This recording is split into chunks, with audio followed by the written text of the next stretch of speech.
मध्य प्रदेश में 2021 के एमपीपीएससी के एग्ज़ाम के रिजल्ट की घोषणा हो चुकी है। मेरे साथ अंकिता पाटकर हैं जिन्होंने मध्य प्रदेश में टॉप किया हुआ है। चलिए हम उनसे बात करेंगे कि किस तरह का उनका संघर्ष रहा और आज उन्हें जो मुकाम हासिल किया है वो कैसे हासिल किया है। अंकिता जी, ईटीवी भारत से बात करने के लिए धन्यवाद।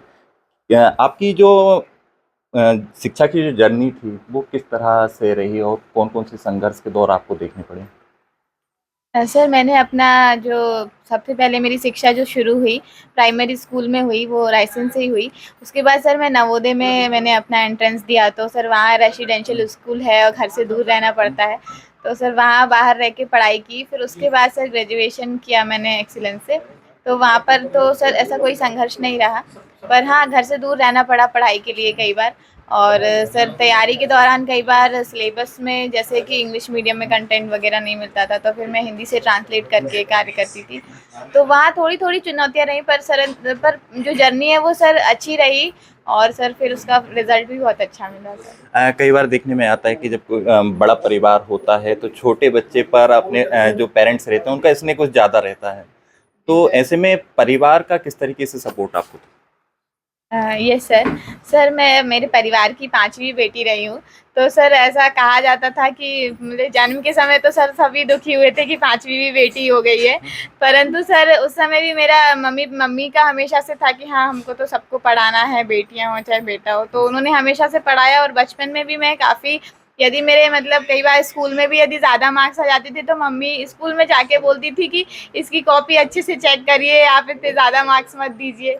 तो उन्होंने हमेशा से मेरे जो स्कूल जो मतलब शिक्षा रही, मम्मी खुद टीचर हैं, रिटायर्ड टीचर हैं अभी, तो मम्मी ने मेरे जो बचपन से ही बेसिक्स अच्छे करे, पापा ने भी हमेशा मुझे पढ़ाया। और भाई बहन जो हैं वो मेरे सभी शासकीय सेवक में रहे थे, तो उनसे भी मुझे इंस्पिरेशन मिलती रही। और दीदी ने मुझे पढ़ाया था नवोदय के एंट्रेंस के समय, तो सर उनका योगदान रहा उसमें। और फिर सर भोपाल में जर्नी के समय सर काफ़ी मेंटर्स मिले, तो वहाँ भी मिला है। आज की जो युवा पीढ़ी है जो कहीं ना कहीं डिप्रेशन का शिकार होती है पढ़ाई को लेकर, क्योंकि हर बार जो परिणाम रहते हैं उनके अनुकूल नहीं आ पाते, तो ऐसे युवाओं और जो नए जो स्टूडेंट हैं उनके लिए आप क्या कहना चाहेंगे? सर खुद पर विश्वास करना भी ज़रूरी है, और यदि हमने टारगेट बनाया है तो फिर हमको ये सोच के रखना है कि वो तो हमारा सिलेक्शन तो होगा, आज नहीं तो कल होगा, और हमें उसी दिशा में बढ़ना है, ज़्यादा ज़्यादा नहीं सोचना है कि होगा कि नहीं होगा। और सर एक और सजेशन रहेगा कि ऐसा नहीं है कि हम सिर्फ एमपीपीएससी में ही अपना पूरा लाइफ वो करें, तो हम अदर करियर ऑप्शंस में भी खुश रह सकते हैं। सर मेरा 2019 में काफ़ी डिले हो गया था, 13% की वजह से मेरा आज भी रिज़ल्ट नहीं आया है, तो इसलिए सर मैंने जो लॉकडाउन का समय था उस समय बीएड भी कर लिया था, और फिर उसमें टीचर में अपना सिलेक्शन भी ले लिया था।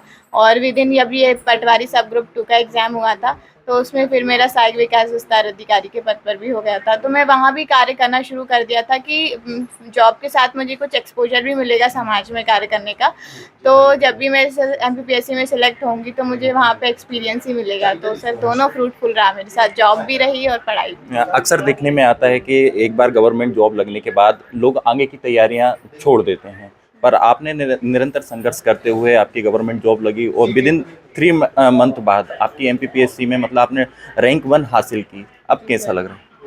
सर अभी तो मुझे बहुत खुशी का अनुभव हो रहा है। और सर जो एमपीपीएससी का 2021 का रिज़ल्ट भी है वो भी 3 साल की जर्नी रही है, उसमें प्रीलिम्स मेंस और इंटरव्यू मिला के।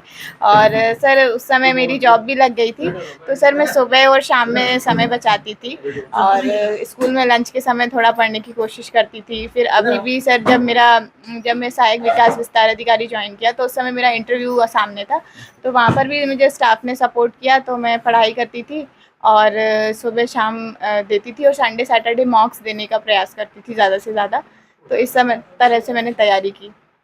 तो ये थी मेरे साथ अंकिता पाटकर, जिन्होंने मध्य प्रदेश के साथ साथ रायसेन जिले में भी इतिहास रचा हुआ है, क्योंकि रायसेन जिले से ये पहली रायसेन की बेटी हैं जिनका मध्य प्रदेश में प्रथम स्थान एमपीपीएससी में हासिल किया है। साथ ही मध्य प्रदेश के में टॉप स्थान हासिल करने के साथ ही नवीन जो युवा हैं उन लोगों के लिए भी मार्गदर्शन का काम अंकिता ने किया हुआ है। ईटीवी भारत के लिए मैं अमित दुबे, रायसेन।